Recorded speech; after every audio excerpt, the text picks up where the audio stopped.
Ya, Assalamualaikum warahmatullahi wabarakatuh. Salam sejahtera, Om Swastiastu, Namo Buddhaya. Pada kesempatan ini, saya akan menjelaskan soal dari mata kuliah jaringan wireless dan mobile, sekaligus mempresentasikan untuk tugas dan UAS. Nah, dari soal yang diberikan, saya akan mempresentasikannya. Nah, sebelumnya saya menyapa kepada yang terhormat, Dr. Ucuk, selaku dosen mata kuliah ini beserta rekan-rekan mahasiswa dan mahasiswi sekalian yang saya banggakan. Oke, perkenalkan nama saya mahasiswa Feby Hidayatullah, NIM 2104010700039. Next.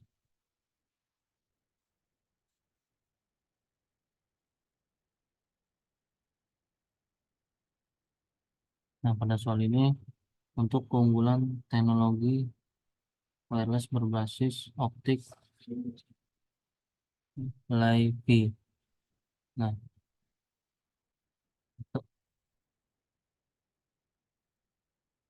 untuk keunggulannya itu ya kecepatan transmisi tinggi, spektrum frekuensi yang luas, keamanan yang lebih baik, tidak menimbulkan interferensi pada peralatan medis. Nah, ini untuk keunggulannya ya dari penjelasan poin ini. Untuk kecepatan transmisi tinggi, IP dapat mencapai kecepatan transmisi data hingga 224 gigabit per detik. Saya ringkas saja.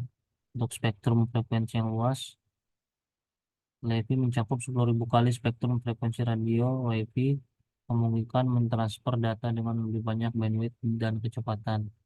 Yang ketiga, keamanan yang lebih baik. Data ditransmisikan melalui cahaya membentukkan garis pandang yang jelas, membuatnya lebih aman dari serangan pihak ketiga. Selanjutnya, tidak menimbulkan interferensi pada peralatan medis.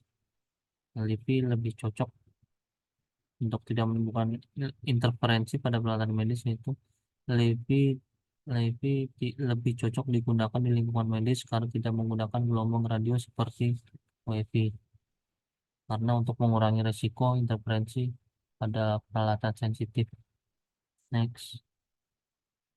Yang berikutnya, potensi untuk mengatasi masalah kepadatan frekuensi. Yaitu dengan WiFi semakin padat frekuensinya, LiPi bisa mengurangi kepadatan frekuensi dengan memanfaatkan spektrum cahaya tanpa yang lebih luas. Next, penggunaan dalam aplikasi IoT. LiPi memiliki potensi besar dalam jaringan IoT karena kecepatan transmisi tinggi, keamanan, dan ketersediaan spektrum yang luas.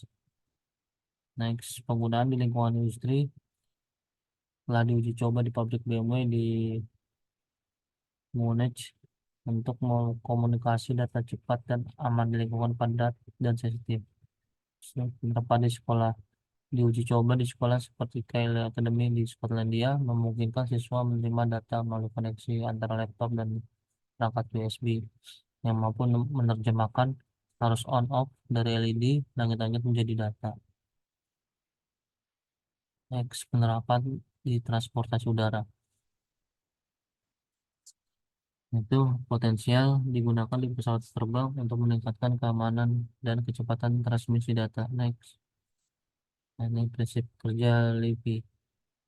Modulasi satu, modulasi cahaya, dua, transmisi data, tiga, penerimaan data, empat, komunikasi bolak-balik, lima, keamanan. Untuk modulasi cahaya, lampu LED digunakan dalam sistem LiPi untuk dimodulasi dengan kecepatan tinggi, menciptakan pusat cahaya yang diinterpretasikan sebagai bit data. Dua, transmisi data. Data dari perangkat pengirim diubah menjadi sinyal digital dan dikirim melalui kabel ke lampu LED. Terus penerimaan data. Fotores Fotoreseptor mendeteksi pusat cahaya yang dikirim oleh lampu LED dan menerjemahkannya menjadi data digital yang dipahami oleh perangkat penerima seperti komputer atau ponsel pintar. Next, komunikasi bolak-balik.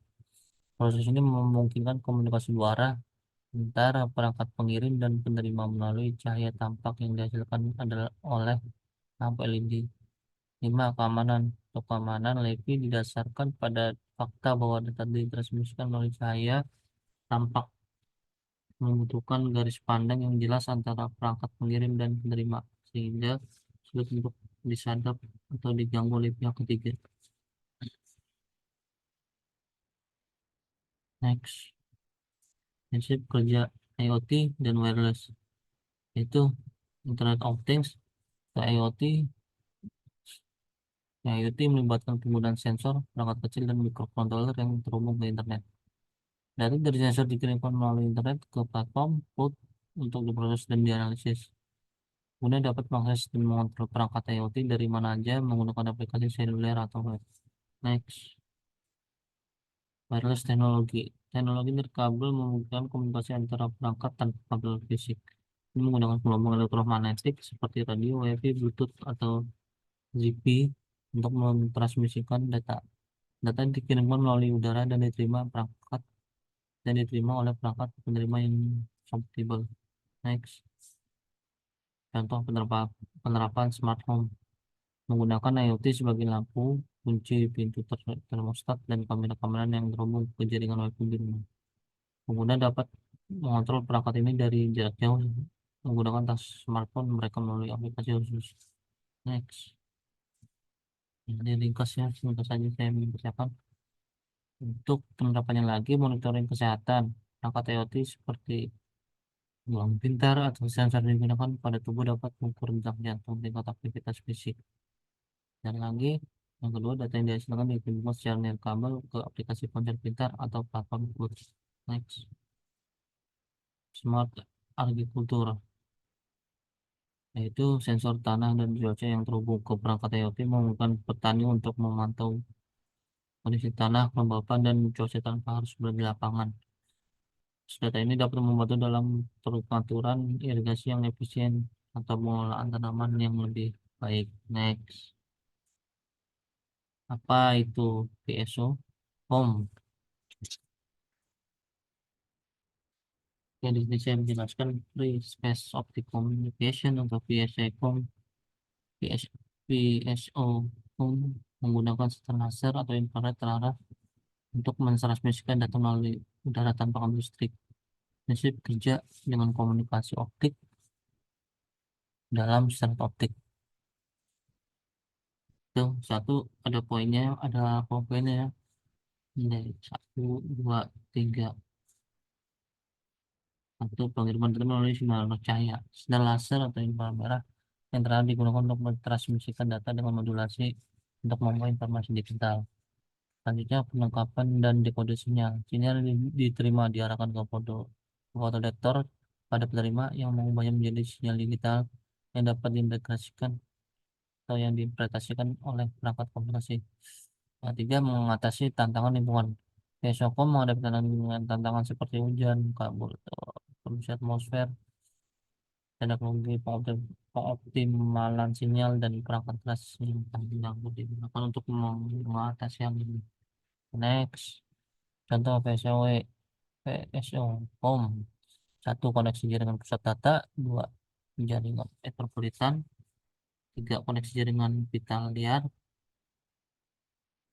Empat, koneksi darurat dan temporer. Ringkasnya next. Gagasan Levi Smart City itu ada 6 poin ya. Jaringan WPS alternatif, 2 jaringan jalan pintar, 3 koneksi internet di tempat umum, 4 kendaraan terhubung,